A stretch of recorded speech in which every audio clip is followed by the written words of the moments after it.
Assalamualaikum warahmatullahi wabarakatuh. Perkenalkan, nama saya Ahmad Aulia Dalimunte. Saya dari kelas AKP 5A.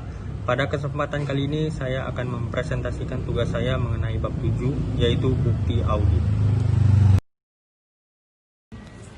Bukti audit adalah setiap informasi yang digunakan oleh auditor untuk menentukan apakah informasi tersebut telah sesuai dengan kriteria yang telah ditetapkan. Di sini terdapat karakteristik bukti. Sebagai contoh, eksperimen ilmiah untuk menguji obat. Penggunaan bukti yaitu untuk menentukan pengaruh obat. Pihak yang mengevaluasi bukti adalah ilmuwan. Kepastian kesimpulan bervariasi dari yang tidak pasti sampai hampir pasti. Sifat kesimpulan yaitu merekomendasikan atau tidak merekomendasikan. Dan yang terakhir, konsekuensi apabila salah dalam memberikan keputusan adalah masyarakat dapat salah dalam menggunakan obat tersebut dan dapat mengalami gejala. Sedangkan untuk audit atas laporan keuangan, penggunaan yaitu untuk menentukan apakah laporan keuangan telah disajikan secara layak. Sedangkan pihak yang mengevaluasi bukti adalah auditor.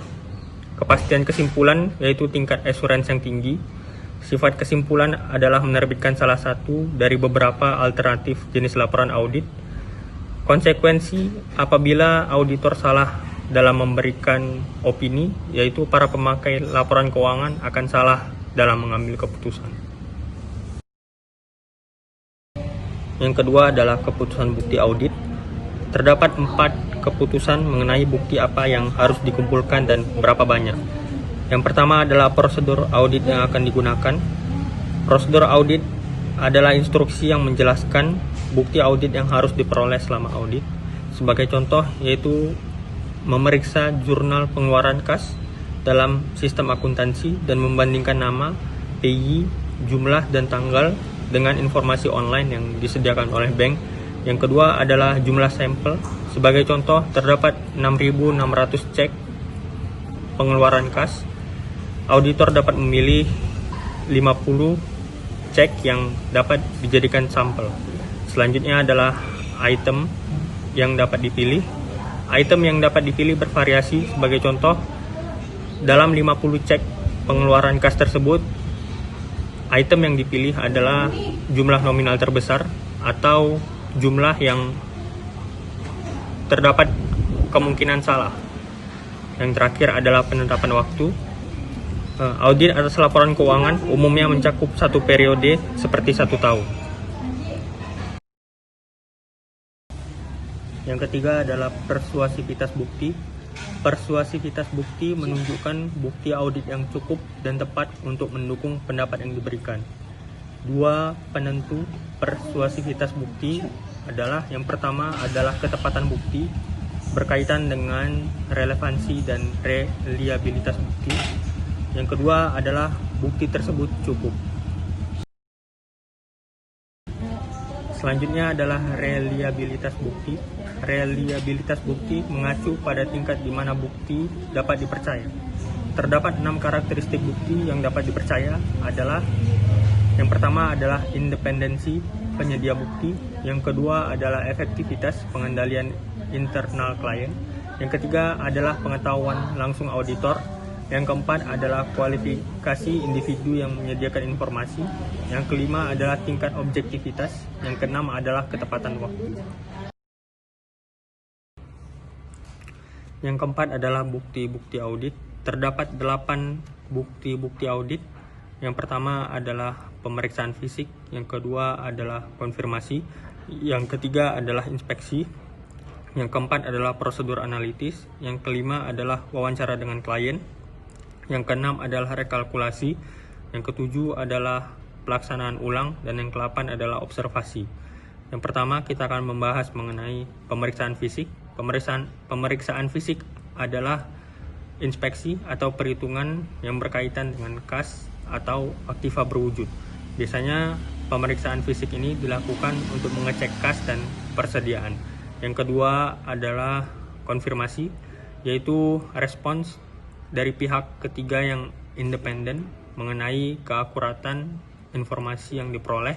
Yang ketiga adalah inspeksi, yaitu pemeriksaan oleh auditor atas dokumen dan catatan klien untuk mendukung informasi yang diperoleh. Dan yang keempat adalah prosedur analitis, yaitu evaluasi informasi keuangan melalui analisis atas hubungan yang masuk akal antara data keuangan dan non-keuangan. Yang kelima adalah tanya jawab atau wawancara, yaitu tanya jawab yang dilakukan untuk memperoleh informasi secara lisan. Yang kelima, kita akan membahas mengenai dokumentasi audit. Terdapat 5 poin yang dibahas pada poin kelima ini. Yang pertama adalah tujuan dokumentasi audit.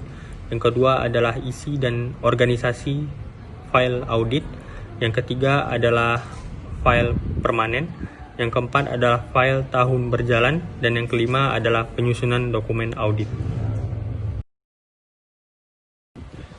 Yang pertama, kita akan membahas mengenai tujuan dokumentasi audit. Terdapat 4 tujuan dokumentasi audit. Yang pertama adalah dasar bagi perencanaan audit. Yang kedua adalah catatan bukti yang dikumpulkan dan hasil pengujian. Yang ketiga adalah data untuk menentukan jenis laporan audit yang tepat. Yang keempat adalah dasar bagi review oleh supervisor dan partner.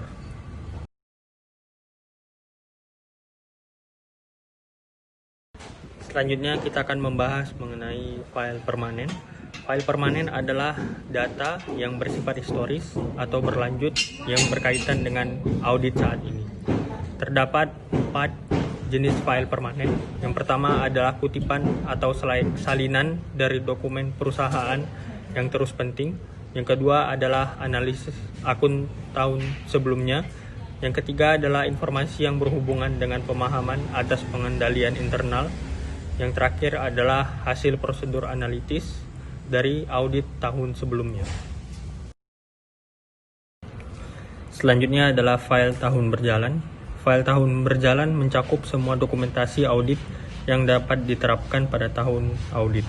File tahun berjalan terdiri dari beberapa file. Yang pertama adalah program audit, yang kedua adalah informasi umum, yang ketiga adalah neraca saldo berjalan, yang keempat adalah ayat jurnal penyesuaian dan reklasifikasi, dan yang terakhir adalah skedul pendukung.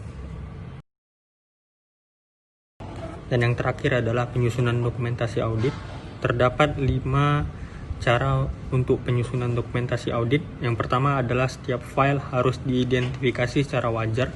Yang kedua adalah dokumentasi audit harus memiliki indeks dan referensi silang.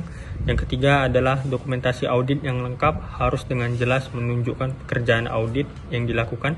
Yang keempat adalah dokumentasi audit harus meliputi informasi yang cukup untuk memenuhi tujuan yang telah dirancang. Yang kelima adalah kesimpulan yang dicapai tentang segmen audit yang dipertimbangkan harus dinyatakan dengan jelas. Sekian presentasi dari saya. Assalamualaikum warahmatullahi wabarakatuh.